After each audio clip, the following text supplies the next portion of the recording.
pledge allegiance to the flag of the United States of America and to the republic for which it stands, one nation, under God, indivisible, with liberty and justice for all. Good evening. Have the clerk please call the roll. Supervisor Fountain? Here. Clerk Chofiu, here. Treasurer Horning? Here. Trustee Germain? Here. Trustee McMullen? Here. Trustee O'Connell? Here. Trustee Petrucci? Here. Thank you. Item number 4 is approval of our agenda. Move. Support. Motion by Trustee Petrucci, second by Trustee O'Connell. Any discussion? Being none, all those in favor say aye. Aye. Those opposed, nay. Motion carries. There's nobody here this evening that called to the public. Move on to item number 6, which is approval of our consent agenda. So moved. Support. Motion by Treasurer Horning, second by Trustee McMullen. Any discussion? Being none, all those in favor say aye. Aye. Those opposed, nay. Motion carries. We have 2 items on pending and new business. First one is a resolution for the 2023 Poverty Income Guidelines. This is a document that's required through the state of Michigan for income poverty guidelines when it comes to board of review. There's a state standard, and then each community has the ability to change that standard amount based on things that maybe are a little different. And as we all know, it costs a lot more to live in Heartland than it does perhaps in our more remote location up north. So the standards are statewide. And Jim did a whole bunch of work on this. I think we rarely have more than 2 people a year come in for an exemption. So the recommendation, I believe, was this a resolution? Mm-hmm. Questions on that? Bob, do you have anything to add? No, you pretty much hit it on the head. The proposed resolution at the end is just to adjust the family unit size by an additional 25%. That is very common within the Livingston County municipalities. As you said, Bill, it's a little bit more expensive to live in Heartland. So staff is recommending this, and we do have to adopt this on an annual basis. Thank you. Any questions from the board? Being none, I'll entertain a motion for the resolution. I'll move to approve the resolution adopting the 2023 Heartland Township Poverty Income Guidelines for 2023 as presented. Support. Motion by Clerk Schofu, second by Trustee O'Connell. Nope. Oops. Trustee Germain from this year. Trustee Germain. No other comments? Have the clerk please call the roll. Trustee McMullen? Yes. Supervisor Fountain? Yes. Trustee Germain? Yes. Clerk Chofiu? Yes. Trustee O'Connell? Yes. Treasurer Horning? Yes. Trustee Petrucci? Yes. Motion passes. Thank you. Second item on new business is Heartland Deerfield Fire Authority budget presentation for fiscal year 23 and 24. And we have Adam Carroll with us this evening. Good evening. Good evening. You have the floor. Thank you, sir. Is your microphone on? I see the blue light. There, yeah. How's that? Yeah, just so people can hear you at home as Okay. well. Thanks. So this year's budget proposal, I believe you have in front of you. It's really a continuing, right? So there's not new projects or anything that we've got really substantially baked into or are looking to go in a new direction or anything like that. This is mostly cost adjustments. The one you see first off is the payroll adjustments for staff. A pretty straightforward number. We think we're a couple of things well in the ballpark of what has certainly been happening with payrolls in general, but I guess more importantly, when we compare ourselves to, if you will, the going rates for similar positions and functions, we are right in there. We've if you certainly were to ask me personally, I'd be happy to tell you I think our folks should be at the top of the chart, but the reality is obviously that's not the case. However, we are very competitive and well positioned. Anyway, that's kind of that section. If we start back at the top, I guess, you'll notice it's about a 5.8. And when we get to page 3, we'll spend a little time talking about how that works into each municipality's share. So the 5% piece, beyond that, once we move on, the other areas that you'll see in there, and they're highlighted by those percent changes, are in areas that to some degree we anticipated. Healthcare is one. Part of that percentage is the simple, seems like an annual unreasonable increase in healthcare costs, period. And then the balance of that is actually from change in staffing. So we had a full-time employee take employment elsewhere, at least for their full-time part, and the person that replaced them, they were insured by themselves. The person that replaced them is with the family, so there's different costs to provide that same benefit. Once we move past that, I think it was a little bit in utilities. Utilities are an interesting one, and it's a tough one to forecast. We keep hearing that gas is going to go up, but it really has kind of creeped up a little so far. In addition to that, the latest thing that we've seen, and I assume pretty much everybody in here probably got your notice from your electric provider that they're going to have a different rate depending on what time of day you use the electricity. So that will be fun. Some personal insight on that. That is more about trying to alter electric use behavior than it is actually paying for the service. But we'll see what that brings us. My suspicion is that's going to bring us a lot of folks that in a large corporate environment, there's this thing called peak shaving where they will store energy so that they can buy it at a lower rate and time and then use it later on. We may see that type of approach adapted even down to residential. I don't know. We'll see as time goes on. But we kind of held it with about that 3% increase going forward. The gas pretty much stayed the same because this year's performance was good and still left a little bit of a buffer. Electric was the same, garbage and snow just had the simple increase to it. So that aside, the electric is the curveball one for me. That has been a uncomfortably stable price for a really long time. So we'll see how that plays out in the future. But anyway, I believe from a budget standpoint, we're positioned quite well for the following fiscal year. Moving down to page 3 real quick is just a kind of a breakdown of the budget. So if we look in the middle at those list of years, 22, 21, 20, 19, and 18, the message here sort of is that, so Heartland specifically, right, the 2019 year, which is in our current budget year formula,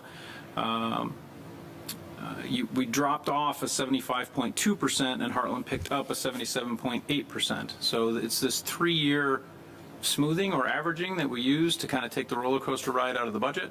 But when you have a percent shift trade-off like that in a 3-year rolling average, obviously there's going to be an increase. So now if we go over to the right side, you'll notice that the current fiscal year, which is the 22-23 number, which is currently 76.3 and 23.7, the number going into the 23-24 would be 77.1 and 22.9 respectively.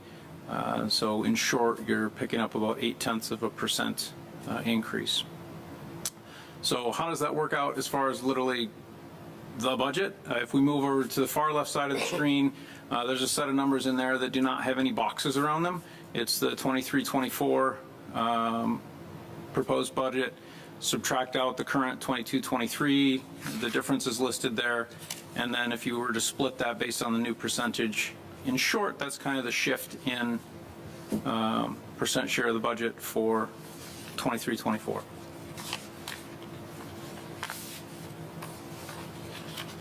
I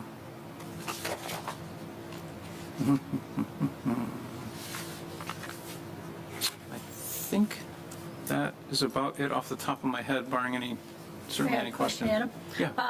I don't have any question on the upcoming budget, but I have a question looking at the 22-23 budget and the draft amended budget. Training is like $6,700 more, and then it goes back down, and what was that? It does. So we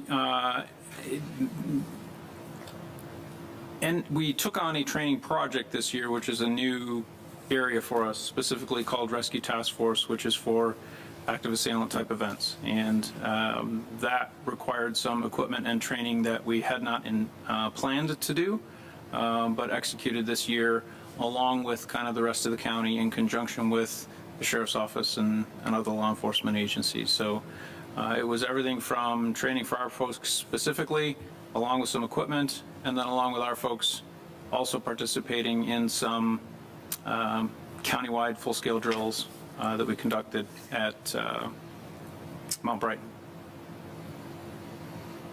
And that falls back off again for that very reason. Yeah, I saw that. Yeah, we're not continuing it forward. Other questions? Any other questions? Bob, do you have anything to add? No, I don't have anything to add. Just kind of a reminder, as we get into the township budget, you'll see a very similar circumstance on our employment expenses, because we have had some changes. So our benefits costs will change. That doesn't necessarily mean the benefits package price through the supplier of it, rather employment changes. So you're going to see that pattern upcoming in the near future in the township budget as well.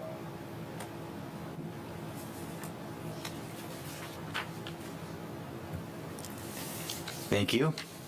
Any other comments from board members? No, do we want to make a motion tonight, or do we do as part of our budget package?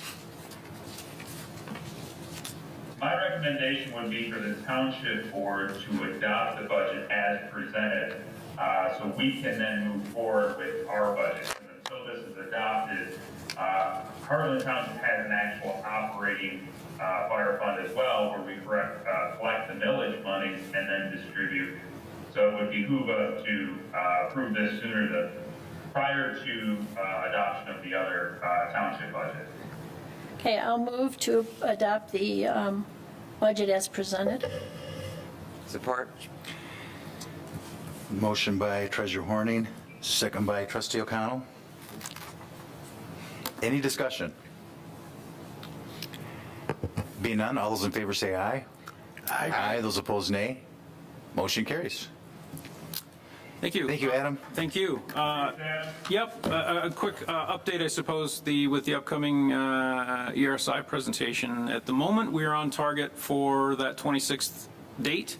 I spoke with Mr. Grote from ESCI today, this afternoon, actually, on my way, driving. And the document is in its final textual version. They're literally formatting it and it's going to the printer. He hopes that they may even have it as early as Friday, but it's a decent possibility it may not be till the first couple days of next week. And in all cases, as soon as I have it, we'll get it out to folks for consumption as much in advance of the meeting of the 26th as I can. So. And that's at the fire hall Yes, sir. at 7 o'clock? At 7 o'clock, Okay. yep. And our plan for those that, if they're, that aren't able to attend or whatever else, is we will be capturing that on video so that not only could someone see certainly the presentation part, but also the Q&A part and things of that nature. Okay. Very good. Thank Good you. evening. Thank you. Be safe. Thank you. Okay, let's move on to board reports. This evening, we start with Treasurer Horning. The CoreLogic checks did finally arrive in the township on January 11th, so that was 2,600 payments out of our tax roll. And otherwise, utility billing's out, and taxes have a few more weeks. Thank you. Trustee Germain? I have no report. Trustee O'Connell? No report. Trustee McMullen? No report. Trustee Petrucci? No report. Clerk Schofield? I want to say one more thing. You're done. No report. Treasurer Horning I had did, something to yeah, I add? did mail out or email out today the, you saw it, treasurer's report and the receiving report. So if you have any questions, email me or call or whatever. Well, I thought that Larry would remind everybody about the Winterfest coming up. Springfest, Go ahead, Larry. Winterfest is proceeding on schedule. We're finalizing the tents. The swimming pool is supposed to be going in tomorrow. Hopefully that'll freeze before February 11th.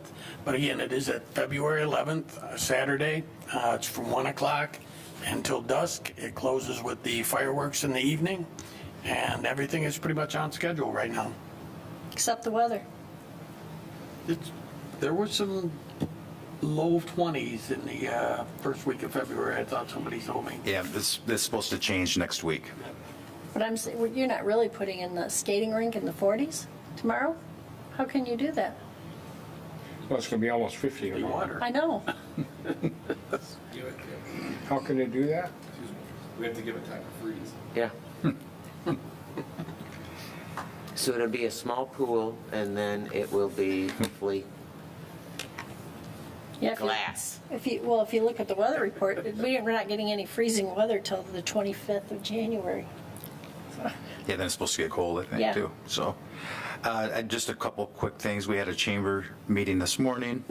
On the 23rd of February at 9 o'clock, we're going to do a community collaborative with Bob West and myself, with just chamber members, and it's kind of an open forum to anybody in the community that has a business, has any questions, or also give us some ideas of things that are happening. So we started doing that pre-COVID, and we want to get that going again. So Bob, I don't know if you had that on your calendar. I think you did. Yeah. Yes, yes. Yeah, and then they also reminded me about the Partners in Progress, and that's on February 20th. Is that correct? Just making That sure. is correct. Okay. The meeting will start at 5:30 and dinner will be served at 6. That's the buffet style. Yep, and that's at the old high school. Other than that, any other comments for a regular meeting this evening? If there's nothing else, we will take a brief recess, and we will talk tonight. The only thing that's on our information and discussion is manager's report. So we'll take a brief recess.